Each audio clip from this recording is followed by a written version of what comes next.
तो जनाब पाकिस्तान अभी भी वर्ल्ड कप के सेमीफाइनल में जा सकता है। शर्त यह है कि बाकी सारी की सारी टीमें जहर खा लें और पाकिस्तान की टीम अकेली बच जाए।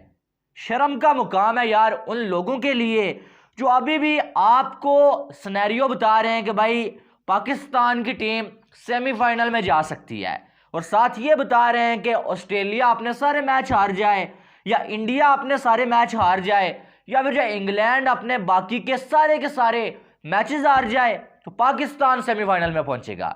यार क्या इतने पागल हो आप लोग?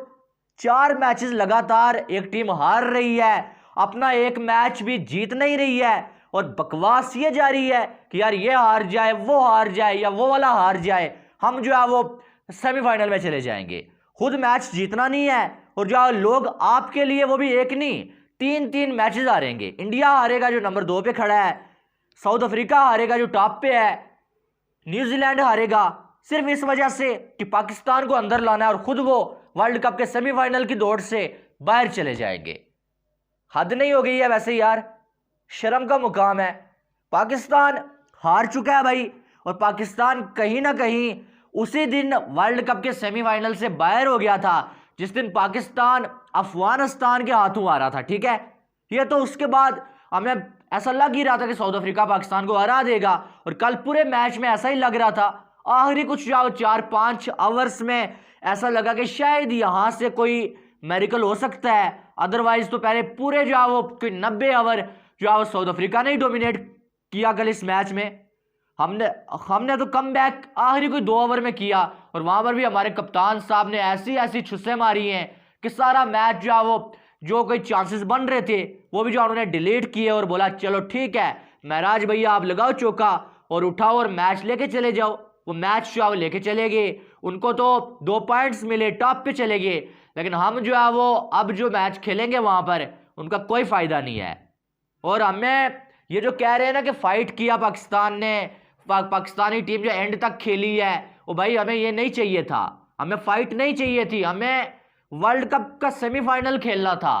हम वहां पर फाइट करने नहीं गए हुए हैं, हम वहां पर वर्ल्ड कप का फाइनल खेलने और वर्ल्ड कप जीतने गए हुए हैं। फाइट करके क्या मिल गया आपको? ऑस्ट्रेलिया के खिलाफ वार्नर ने और मार्श ने जो 250 स्कोर बना दिया, उसके बाद शाहीन ने आके 5 विकेटें ले ली, उनका कोई फायदा हुआ? हमें क्या मिला? मैच हम हार गए। हारिस राउफ ने पहले इतनी पिटाई खाई, बाद में आके जो 3 विकेटें उस दिन ली, क्या हुआ? मैच हम हार गए, ऑस्ट्रेलिया हमें मार के चला गया। कल भी यही हुआ, स्टार्ट में इतनी पिटाई खाई सबने, और जो एंड पे आके जो है वो एक जो है विकेट ले ली, कैच पकड़ लिया, क्या हुआ? मैच हम हार गए। और ये हारिस राउफ और शाहीन को मैं बॉलर ही नहीं मानता डेथ ओवर का। ये कौन से बॉलर हैं कि एक जो टेल एंडर इनसे आउट नहीं हो रहा है? शाहीन क्या आपको नजर नहीं आ रहा था कि बॉल कहां पर कर रहा है? ये जो विकेट्स होती है ना, जो स्टंप्स होते हैं भाई, किस लिए होते हैं? इनको हिट करना पड़ता है। जब आपके सामने नगीडी जैसा बल्लेबाज खड़ा हो, शमसी जैसा बल्लेबाज, जब बॉलर दौड़ रहा है तो वो ऐसे कांप रहे हैं, वो खड़े हो कि यार कहीं विकेट ना हो जाए, वो डर रहे हैं कि यार कहीं बैट लग के एज ना हो जाए। तुम जो उन्हें ऑफ स्टंप पे बॉल दे रहे हो, लेकिन तुम जो उन्हें यार्कर नहीं लगा रहे हो, एक यार्कर तक नहीं मारने हुआ। सबसे ज्यादा खतरनाक हथियार जो होता है ना फास्ट बॉलर के पास डेथ ओवर्स में, वो होता है यार्कर। आपको मार से बचना है या आपको खिलाड़ी को आउट करना है तो आपको यार्कर मारना है। और सामने जब आपके पास एक नंबर 9-10 का बंदा बैटिंग कर रहा हो भाई, और आपको मालूम भी हो को विकेट देने से डर रहा है, वो बैट भी शायद बॉल के साथ नहीं लगाएगा, फिर भी आप यार्कर नहीं लगाते, आप जो टेस्ट क्रिकेट की तरह जो है वो स्लिप लगा के ऑफ स्टंप पे बॉलिंग कर रहे हैं, तो फिर आपको कौन से दिमाग के साथ आप बॉल कर रहे थे? जब आपको पता भी है उन्होंने इतनी प्लानिंग किया कि आप सोच नहीं सकते। उन्होंने शाहीन के ओवर निकाले, हारिस के ओवर निकाले, उन्हें मालूम था कि बाद में 2 ओवर्स स्पिनर्स के आएंगे, जब स्पिनर आया तो स्पिनर को चौका मार के मैच जितवा दिया उन्होंने। और इन्हें मालूम भी था, हारिस को भी मालूम था, बाबर को भी मालूम था, शाहीन को भी मालूम था कि ये हमारे ओवर्स निकाल रहे हैं भाई, और जो है वो तुम्हें फिर यार्कर मार के उनको आउट करना था। जब तुम्हें मालूम था बाद में स्पिनर ने आना है, और कई बार स्पिनर जो है मैच को लगवा चुके हैं, फिर उसके बावजूद तुम लोगों ने बॉल ही नहीं उस तरह से किया कि यार तुम्हें विकेट मिले। ऑफ स्टंप से बाहर बॉलिंग कर रहे हैं और खेल रहा है सामने महराज, शमसी और नगीडी खेल रहा है। 8 ओवर हो गए और इनसे 1 विकेट नहीं लिया जा रहा है, यहां से मैच हार रहे हैं। तो फिर जो है वो ये कहते हैं कि हम जो है सेमीफाइनल डिजर्व करते हैं, ये हार जाए वो हार जाए, मसले पे बैठ जाते हैं हमारे पाकिस्तानी दोस्त, यार उसको भी हराना है, इसको भी हराना है और पाकिस्तान को सेमीफाइनल खिलाना है। लेकिन ये खुद क्या करने के लिए गए हुए हैं?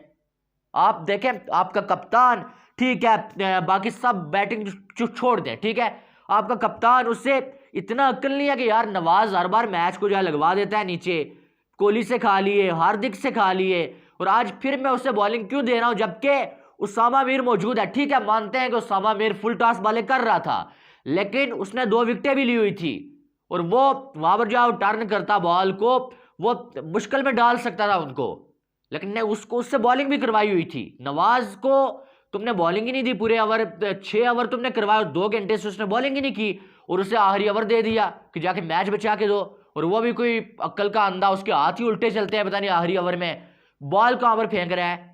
एशिया कप में भी ऐसा ही हुआ कि जहां पर जो है चौका गया भाई वहां पर फील्डर ही नहीं था, रात को भी ऐसा ही हुआ, जहां पर शॉट गया वहां पर फील्डर ही नहीं है। और सबसे बड़े दुख वाली बात कि एक एक स्कोर करके उन्होंने स्कोर निकाल लिया, 15 से 14, 14 से 13, 13 से 12, 12 से जो वापस जो 11, 10, 9, 8, 7 करके 4 तक उन्होंने सिंगल सिंगल करके लाया, लेकिन इनसे एक बॉल यार्कर नहीं मारने हुआ और आखिर पे उन्होंने चौका लगाया जब स्पिनर आया।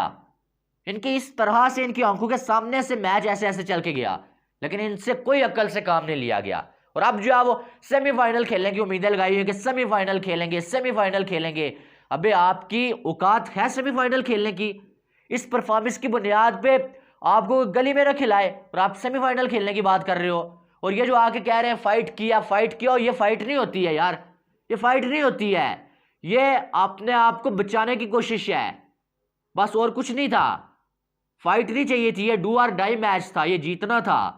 अब कुछ नहीं है, आप बांग्लादेश से भी हार जाओ, बेशक ये जीत जाओ, कोई फर्क नहीं पड़ता। अब सारे के सारे मैचेस जीत जाओ, कोई फर्क नहीं पड़ता, अवाम ने तुमको देखना ही नहीं है। अब बात इतनी सारी है, और कर लो अपनी, और कर लो। बाबर आजम साहब को पूरा जो है वो फ्री हैंड दे दो, टीम भी अपनी मर्जी की बनाओ, सब कुछ अपनी मर्जी का कर लो, फिर सही हो जाएगा, सब कुछ सेट हो जाएगा। बाबर की कप्तानी जा रही है कप्तानी। जो है वो जका अशरफ ने बाबर आजम से बात नहीं की है। बाबर आजम इंडिया में गया हुआ है, जब इंडिया पाकिस्तान का मैच हुआ उसके बाद बाबर ने शिकवा किया कि जका अशरफ को मैं कॉल कर रहा हूं, मैसेज कर रहा हूं, वो रिप्लाई तक नहीं कर रहे और कॉल अटेंड नहीं कर रहे मेरी। और साथ में खिलाड़ियों को धमकी भी दे डाली गई है पीसीबी की जानब से, जो सेंट्रल कॉन्ट्रैक्ट अनाउंस किए थे हमने वो चेंज करेंगे, वो 45 लाख अब नहीं मिलेंगे। और ऊपर से एक और बात है कि पिछले 5 मंथ से कोई सैलरी नहीं मिली है खिलाड़ियों को। खिलाड़ी वर्ल्ड कप खेल रहे हैं, सैलरी किसी को नहीं मिली है, और कॉन्ट्रैक्ट्स जो है अनाउंस भी हो चुके हैं, सब कुछ हो चुका था। ये हमारा बोर्ड कर रहा है, पॉलिटिक्स हर जगह पे चल रही है, और ये सारे के सारे जलील बैठे हुए हैं पीछे, ये जका अशरफ हो गए, ये सारे ये जो पॉलिटिक्स करके आए हैं, इनको क्रिकेट का कुछ पता नहीं है। और अब जो वो टीम के साथ भी ऐसा ही कर रहे हैं। ठीक है, बाबर कप्तानी डिजर्व नहीं करता, लेकिन बाबर को निकालने की कोशिश बड़े अरसे से हो रही है। ऐसे ही इन्होंने सरफराज को निकाला था, अब ये बाबर को भी ऐसे ही हरकतें करके निकाल रहे हैं। और ये पाकिस्तान में हमेशा होता आया है। नवाज शरीफ को कल चोर क्या के निकाला था, आज उसके जो पाँव के नीचे हाथ रख रहे हैं कि आ जाओ नवाज साहब पाकिस्तान को चिल्ला लो। सरफराज को कल कैसे निकाला था? एवरेज खिलाड़ी है भाई, इसकी एवरेज अच्छी नहीं है। जो एवरेज वाला कप्तान बनाया था उसको देख लो, एवरेज टीमों से जो हार रहा है, अब उसे निकाल के वापस सरफराज को लाएंगे या किसी और को लाएंगे। यानी कि यहां पर कुछ भी हो सकता है भाई। और अब बाबर की कप्तानी जा रही है, बल्कि चली गई है। अब इतने बड़े मसले पैदा होने वाले हैं कि आप सोच नहीं सकते। और मैं तो कहता हूं पहले ये जका अशरफ को हिट्टे मार के बाहर करो, इंजमामुल हक को बाहर करो, फिर बाकियों को बाहर करो। ये सारे के सारे पैसे बनाने वाली मशीनें हैं। जका अशरफ, किसी पाकिस्तानी फैन को वीजा नहीं मिला इंडिया का, इसने कोशिश ही नहीं की है। अपने पूरे घर का, पूरी फैमिली का वीजा इसको मिल गया इंडिया में, जाके खाने तोड़ के आया वहां पर। अपने पसंदीदा जर्नलिस्ट को इसने वीजे दिलवा दिए। सारे के सारे रेलू कट्टे हैं। वर्ल्ड कप तो हम हार के बाहर हो गए, ठीक है, लेकिन अब एक ऐसा ऑपरेशन होना चाहिए कि इन सबको कान पकड़ा के इनकी जो सजा दी जाए कि भाई तुमने पाकिस्तानी टीम के साथ क्या कर डाला, इतना बड़ा एक्सपेरिमेंट तुमने क्यों पाकिस्तानी टीम के साथ किया, पूरी दुनिया में जलील करवा के रख दिया। और जिन्होंने बाबर आजम को पाकिस्तानी टीम का बाप बना के रखा हुआ था ना, कि बाबर जो चाहेगा वही होगा, अब वो भी इसके जिम्मेदार हैं। बाबर आजम एक होता है कप्तान और एक होता है हुकूमत करने वाला। बाबर आजम ने यह समझ लिया था मेरी हुकूमत है, मैं कोई खुदा बन गया हूं क्रिकेट का, जिसको चाहूंगा उसे खिलाऊंगा, जिससे मेरी नहीं बनती उसका कैरियर ही तबाह कर दूंगा। 8 से 10 ऐसे खिलाड़ी हैं जिनका कैरियर बाबर आजम की वजह से तबाह हुआ है। कुछ ओपनर्स हैं, कुछ ऐसे जिनमें कप्तान की जो क्वालिटीज थी, इसे लग रहा था कप्तान बन जाएंगे, उनको भी बाहर कर दिया सिर्फ इस वजह से कि बाबर आजम को फ्री हैंड दिया हुआ था कि भाई तुम जो चाहो वो कर लो। और आज आपके सामने है सारी सिचुएशन कि 4 मैचेस कंसेक्टिव जो कभी हुआ ही नहीं वर्ल्ड कप में, वो हार के पाकिस्तान सीधा सीधा वर्ल्ड कप से बाहर हो गया है। और अब जो है वो क्या, इनके अल्फाज नहीं है मेरे पास, क्या बोलूं मैं। आपकी क्या राय है वो आपने कमेंट बॉक्स में बताना है। बाकी वीडियो को लाइक करें, चैनल को सब्सक्राइब करें ताकि आने वाली तमाम अपडेट्स आपको बर वक्त मिल सकें। मिलते हैं नेक्स्ट वीडियो में, अपना बहुत सारा ख्याल रखिएगा। लव यू ऑल, अल्लाह हाफिज़।